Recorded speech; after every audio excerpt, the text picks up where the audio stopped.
Hi, my name is Rich Schmidt. It's March 30th, 2018. We're here at Ransom Wine and Spirits in Sheridan with Tad Seestedt. And Tad, we're going to start you off with a nice, easy question, which is why wine? I think for me the answer is that wine came about because it's something that was a big part of my life, and I had a series of jobs that I didn't really fully enjoy, and I grew up on a farm and wanted to get back to a kind of a rural agricultural style of life, and I wanted to carry ag products through to finished product, and wine seemed to be a pretty good choice. So once you decided to do that, how did you go about getting into the business? I moved to Oregon and started looking for a job. Actually, I really started several years before I moved out here. So I went back to night school and started taking chemistry and biology courses, which I hadn't taken a lot of my first time around, and read a lot of books on viticulture and enology, and spent all available extra money on different wines to taste and in order to develop my palate and just learn more about wine in general. And why did you choose Oregon when you decided to get into it?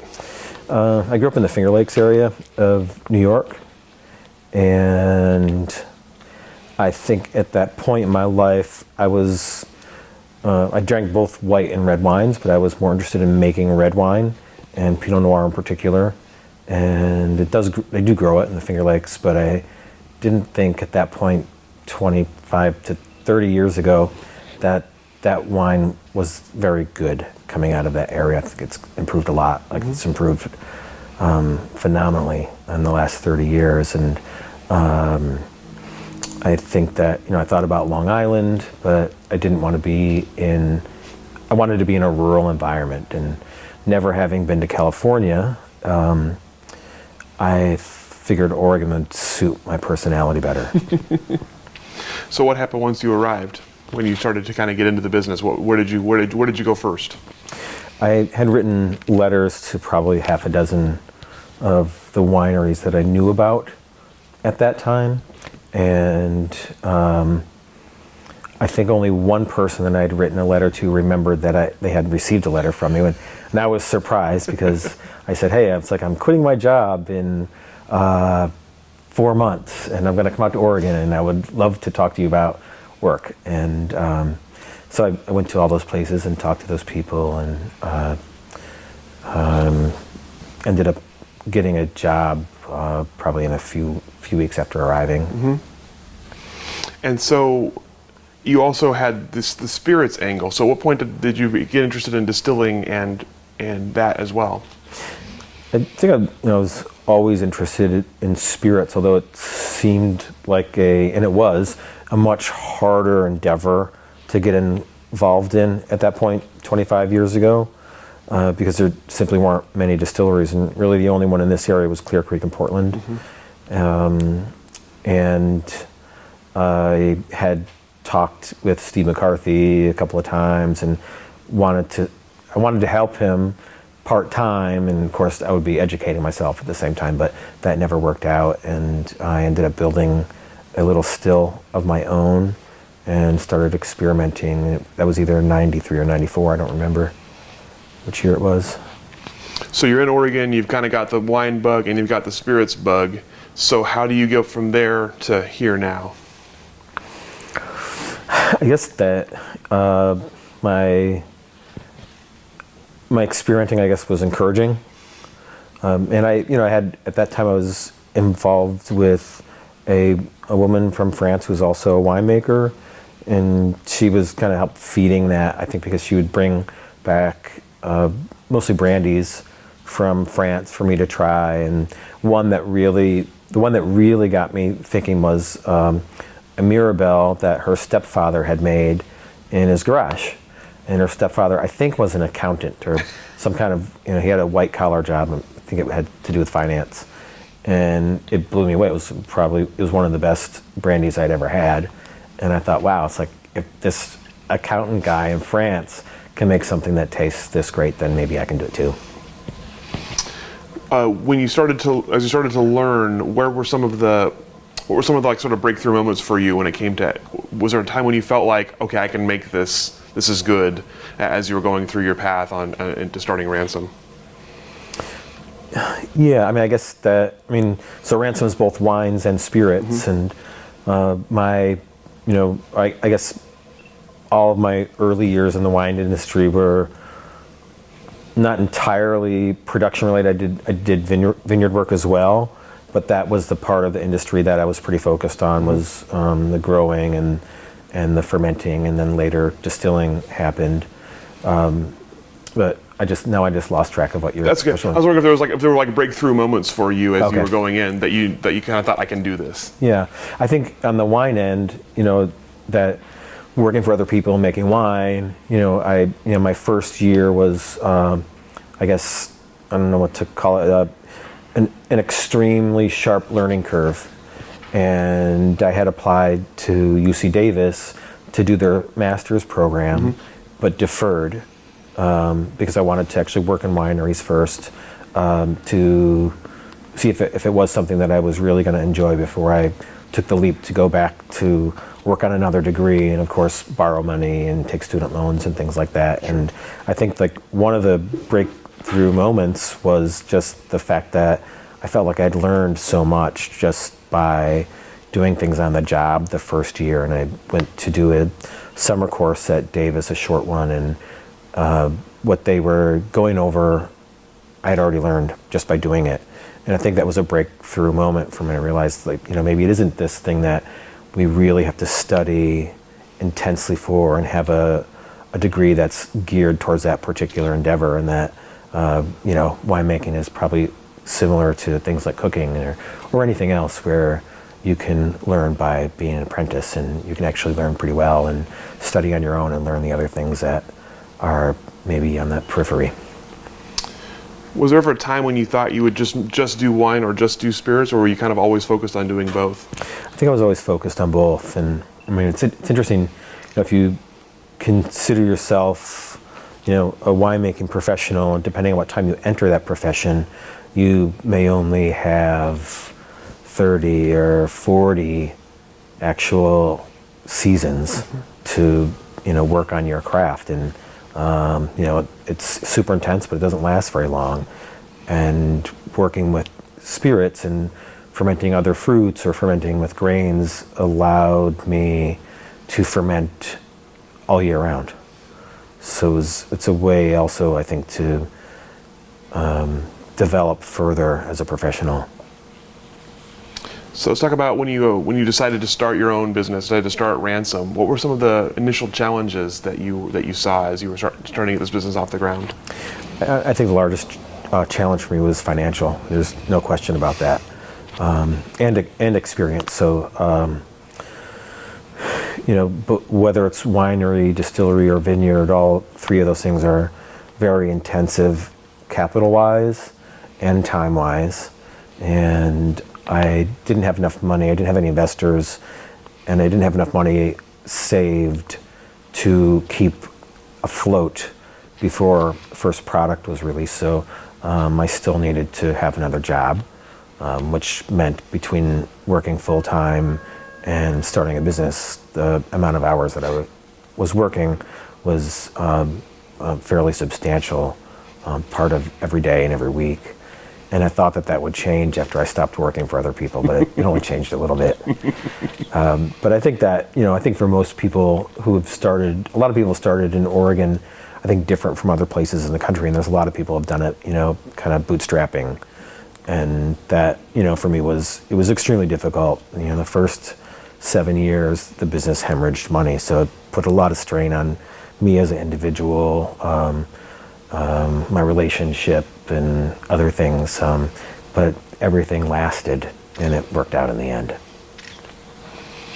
How did you come to this particular location that we're on today?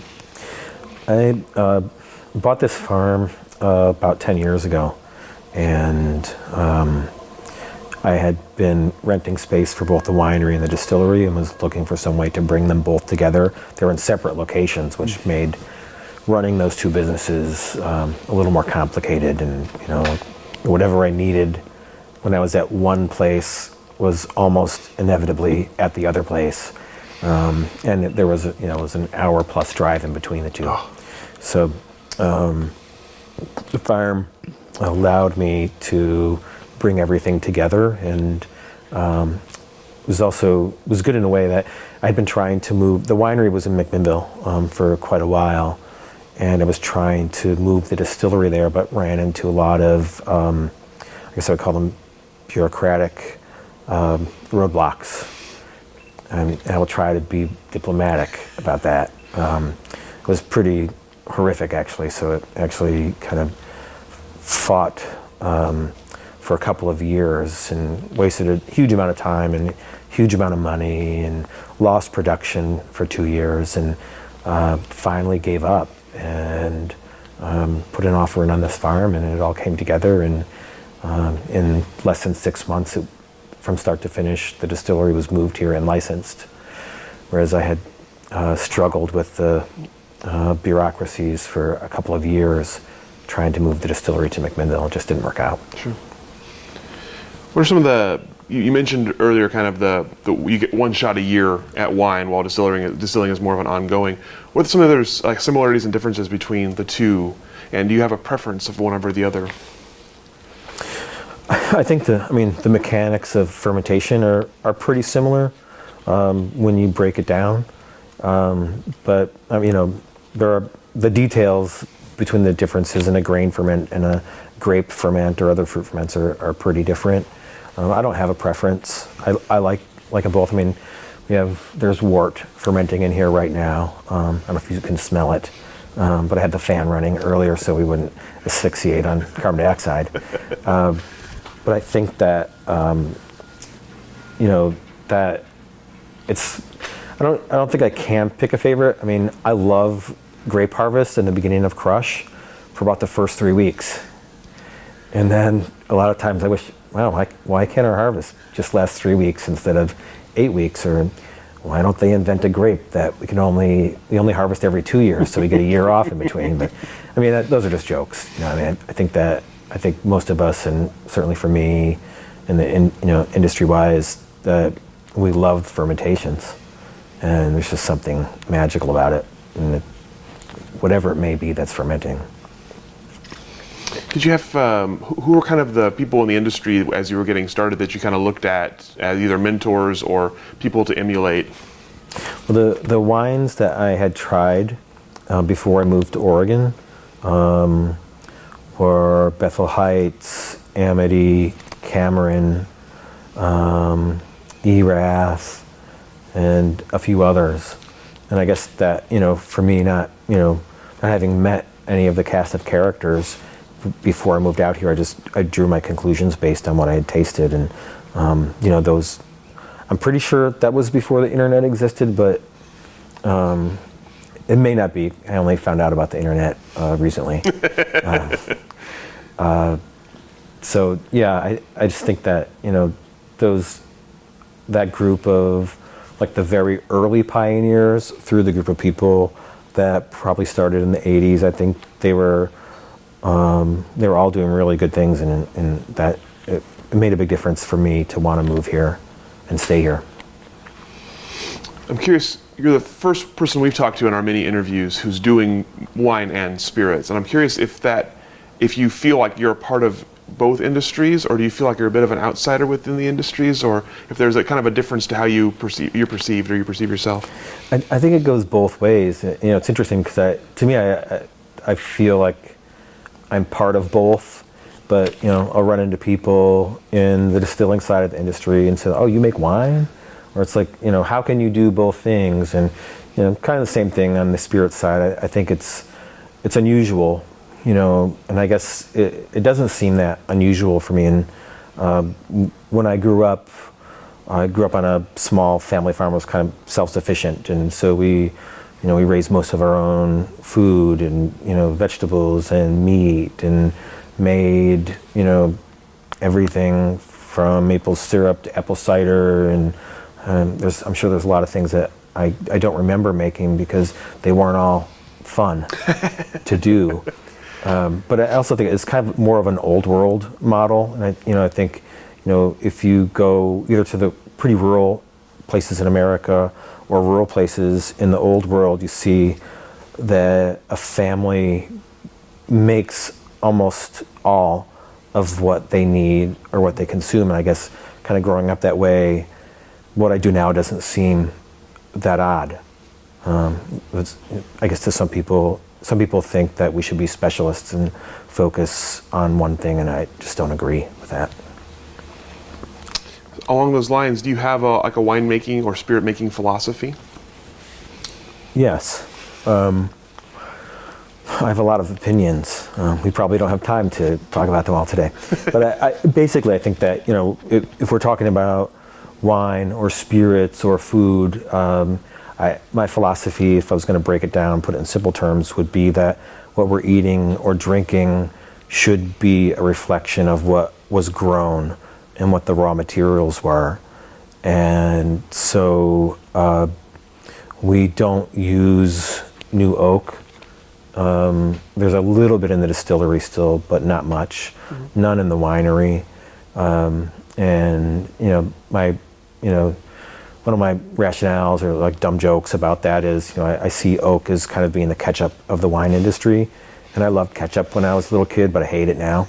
I think it's used in that way where, a lot of people don't realize what it is that they're smelling or tasting. And a large part of both the wine industry and the spirits industry is actually the aging vessel. Mm-hmm. Depending on the percent of new wood that's used, and sometimes that percentage is pretty large. And if people like it, that's fine. It's not, everyone has their own particular preference. Mm-hmm. It's not mine. When it comes to food, I prefer relatively simply prepared food, so you can actually taste what it is that you're eating. But the same carries through with spirits and wine. And I also think that part of our philosophy here is that I might be forcing it on some of my employees, maybe, but probably not, is not to completely forsake technology, but to have technology take a back seat to our own set of instincts and what nature itself is doing. So we want the wines and probably more so the wines, like to reflect that particular growing season or where it is that they came from, and definitely the varietal that we're talking about. And that's really important to me. And that if we're going to talk about, I guess we'll mostly talk about Pinot Noir here, at least in the Willamette Valley. I won't say Oregon, because other places in Oregon don't really grow too much Pinot Noir or don't think much of Pinot Noir, which is fine too. But I think that all those things taken together, technology, cooperage, have a way of putting their own stamp on something that should bear its own stamp. How did you come to that philosophy? Is that something that you kind of went into it thinking, or is it something you developed over the years of working? I went into it thinking that, but I think it's interesting because my first 2 or 3 years as a winemaker, I tried to run every lab test imaginable and figure out as much analytically as I could. And I think I just kind of slowly started moving away from that and I definitely believe now that a lot of the analytical tests that are done really kind of serve a counterproductive purpose, and it takes away from us as a winemaker or a distiller or a grower, our set of skills and our instinct and our ability to make decisions and do things that may be different from other people, but also may be different from what nature wants to do. And I've seen, I guess I've been making wine for 25, this will be my 27th year, and I've seen, it wasn't like we were the Stone Age when I started working, because I'm not that old, but I've just seen, huge technological changes and advancements in that amount of time. And in general, I don't think the purpose of those is to make necessarily a better wine or spirit, or ones that reflect the raw materials better. Some are meant to, make something that tastes better, maybe to appeal to a broader audience or a certain type of palate preference. But in general, I think it's going the wrong direction. Along those same lines, you've seen a lot of changes in both of the industries that you're involved in, obviously in 25 plus years. I'm curious, in addition, besides just pure size, what are some of the other big differences you've seen in the last 25 years in wine and spirits industries? Can you say that again? The biggest differences you've seen, in addition to just, besides just pure size, the biggest differences you've seen either in changing attitudes or changing behaviors or things like that in the wine or spirits? I think it's an interesting question, because I don't think either one of those industries have necessarily changed in a linear way. They've gone back and forth. Interesting. Right. And so with some deviation, like Chardonnay might be a good example of a grape varietal and a wine to use. So when I first moved here, there was still a pretty big push from the Oregon wine industry to make and sell Oregon Chardonnay.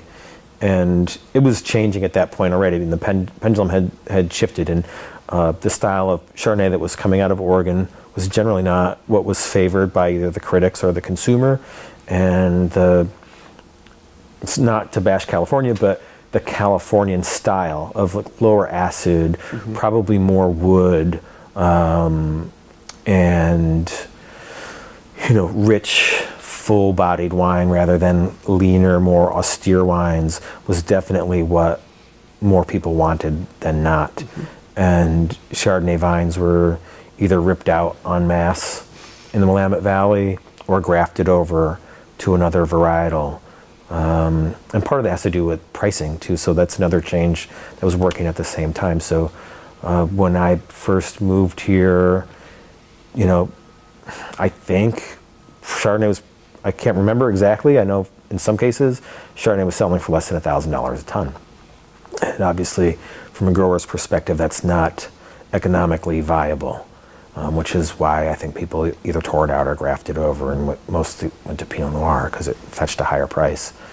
And now we see things switching back, more emphasis on Chardonnay and actually away from what we thought of as the old California style, even within California, with some exceptions.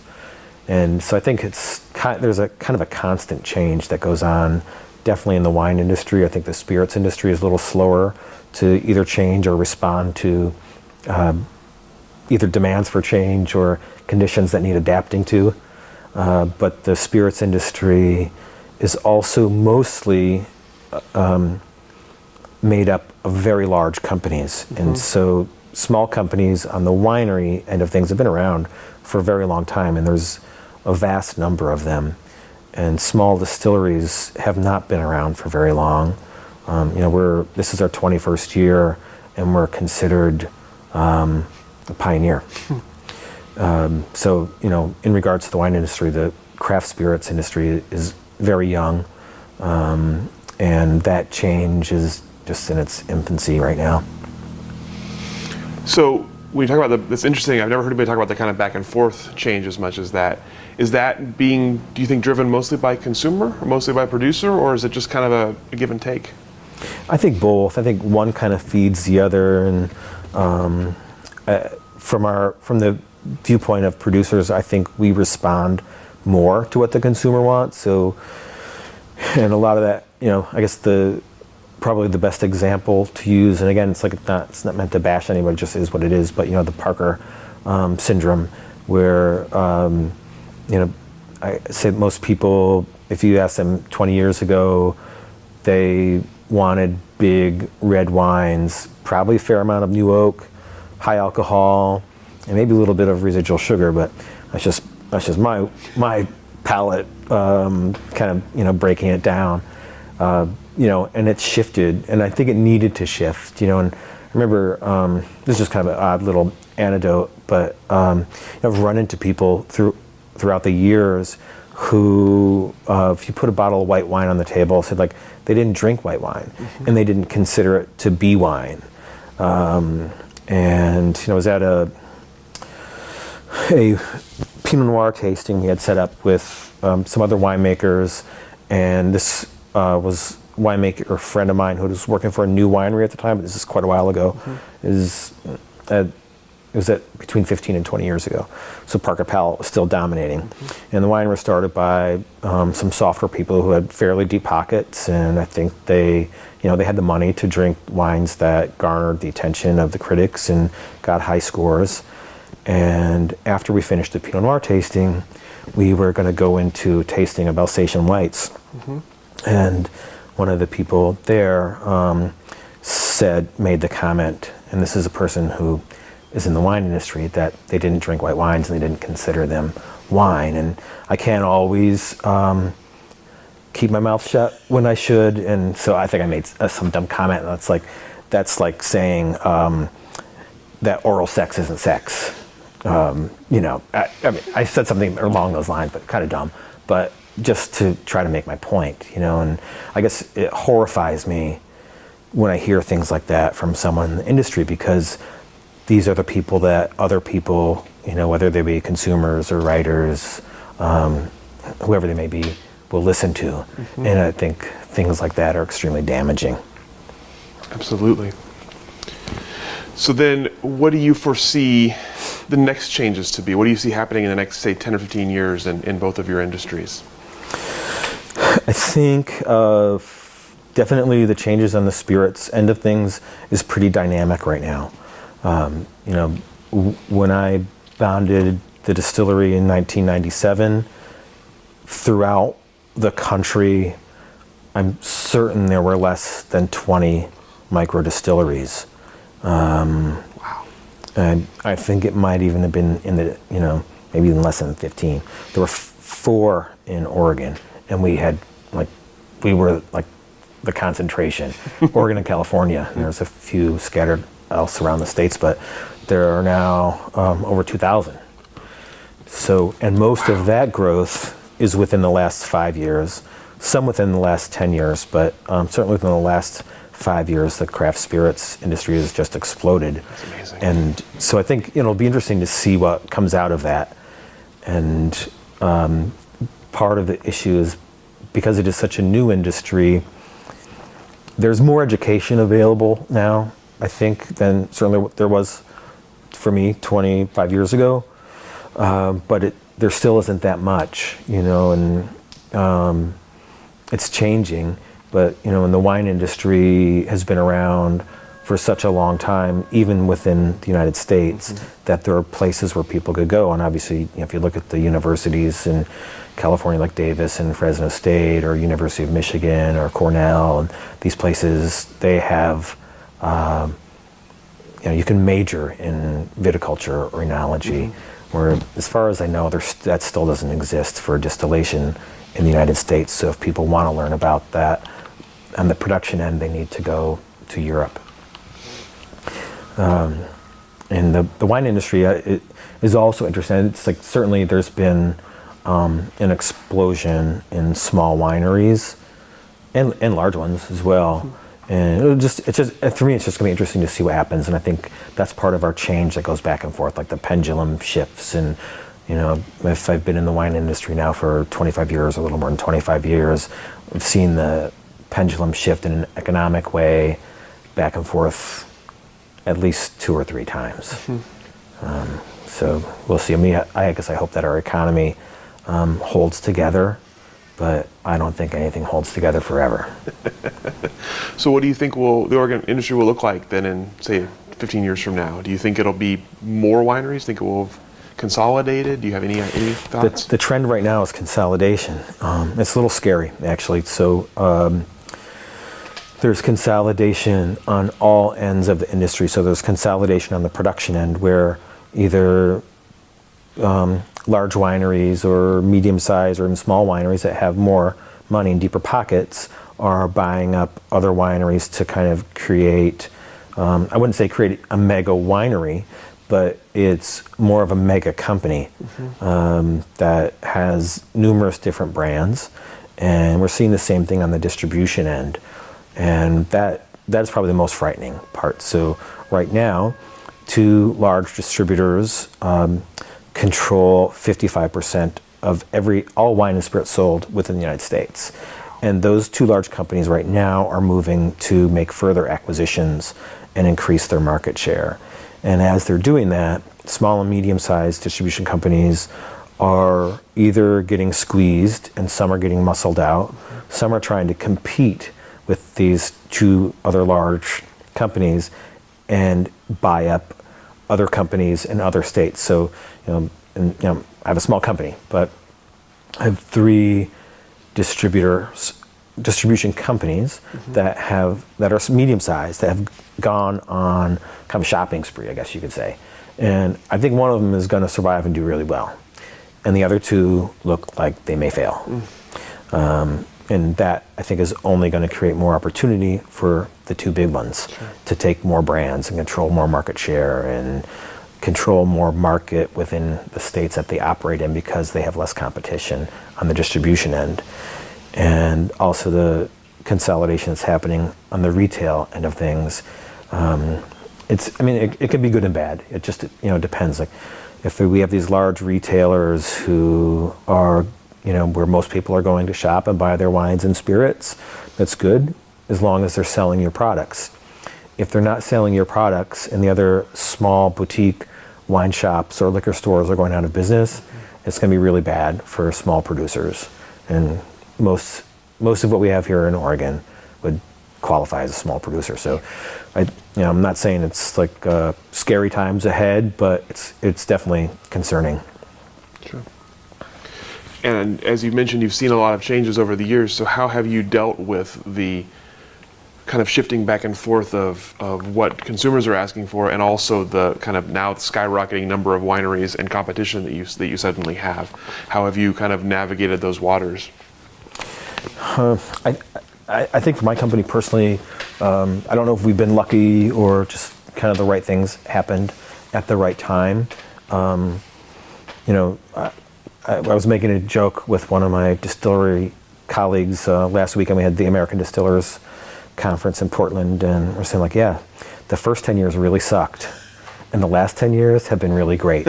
So I feel like my company's in a very strong position, and most of our sales go through the distribution channel. And there's a lot of talk about being able to sell direct to the consumer, whether it's at a tasting room or shipping out of state through a shopping site on your website or through some other mechanics, whether it could be a secondary website or marketing company, and then we would ship directly. But part of, I think, that change that's happening is also affecting our business models. So we want to sell more direct to consumer. I think pretty much everyone in the wine and spirits industry does. But when the larger companies and larger entities gain more power, influence, market share, and money, the legislation changes, and it's not in our favor. So that's, I think, for me, trying to maintain diversity within the business model is a key to success, but it may not always be up to us to make that choice. Sure. So what does the future look like then for Ransom? Where do you see it going in the next decade? It's interesting. We are trying to simplify things, or I am trying to simplify things, and I'm not really old, but I'm in my mid-50s, and I love what I do, and I want to do it until I'm dead, but I don't want to do it for 60 or 70 hours a week. So we've done a lot of different things here and experimenting with grape varietals and different blends and styles of wine, and we make vermouths, and in the distillery we make a wide array of different spirits. But I think I had someone working with me a few years ago who brought it to my attention that the company had more than 30 SKUs, and I got it at that point. It's like, all these things, we've probably done almost everything that could be done, and it's been great for us to develop professionally and to stay kind of in an experimental frame of mind, and that keeps us stimulated. And helps us grow. And at this point, we are simplifying. So, we don't make vodka anymore. And I'm happy about that. And a few other things. But I think, we're going to kind of streamline the company and make the things that we're really passionate about and take those things and try to make them better and hopefully have more time to enjoy life as human beings as well as enjoy life as worker bees. Sure. It's a noble goal. I like that. Then this next question kind of applies to both industries, but what advice would you give someone who's looking to get into either wine or spirits industry? Well, I'd start with the mistakes that I made and turn that into the advice. And the first mistake was just kind of being naive, and it worked out, but I really had no money. I couldn't get a bank loan because I had no collateral and didn't have any rich relatives to loan me money, or if I did have rich relatives, they weren't going to loan me any money. But I think that's something that you can't really change, and I think that can be worked around, and that if you look at owning a business as a long-term or a lifetime endeavor, it doesn't need to happen overnight. Mm-hmm. And you can start small and grow slowly to the point where you can quit your day job, which is one of the other things that I did, which I would advise no one to quit their day job. I had to get another day job. So, I think that that the financial thing is really a really big part of it, because if you look at either the wine or the spirits industry, you're producing for probably at least 2 years before you're selling anything. So you just have an enormous cost in building inventory before you bring anything to market. And I guess the market is the other big issue, is to understand your market and to think about sales, which was my other big mistake, because I thought sales were easy until I tried to sell things. And I thought the market would want what I made because I liked it. And it wasn't right. So, with the distillery, I was making grape varietal specific eau de vie, so Pinot Noir, Riesling, Gewürztraminer, Muscat, and brandy, which was aging, and grappa. And I loved those things. And I thought other Americans did too, but I was very wrong. And Americans drink almost no brandy, eau de vie, or grappa. And so for the distillery, it took, it was almost 10 years before I started to work with grains. It was 2005, started to work on gin and whiskey in a serious way. And that completely changed the economic picture for the distillery, and was simply making something that the market wanted. Sure. So I think those are the big ones. I think, understand your market, have your economics figured out, don't quit your day job, and persevere. Yeah. I think I was certainly extremely discouraged from my 3rd to 7th year. And it was difficult to keep going. I mean, it was a struggle. Mm-hmm. And I'm glad that I did, because if I had stopped, that it would have been a mistake. Mm-hmm. How did you convince yourself to keep going, if you don't mind my asking? I took an economics course once in college, and they talked about sunk costs. Mm-hmm. So I thought about everything I had invested at that point, both monetarily and in time and sweat. And I don't cry that much anymore, but if I did, there would have been a lot of tears. And that's what kept me going. I thought, shit, I've got so much into this. If I walk away now, I'll have wasted years of my life. And it worked out, so I feel fortunate. Good. That's all the questions we have for you. Is there anything else you'd like to add? Any questions that I should have asked that I didn't? No. All right. Well, thank you so much for your time. We really appreciate it.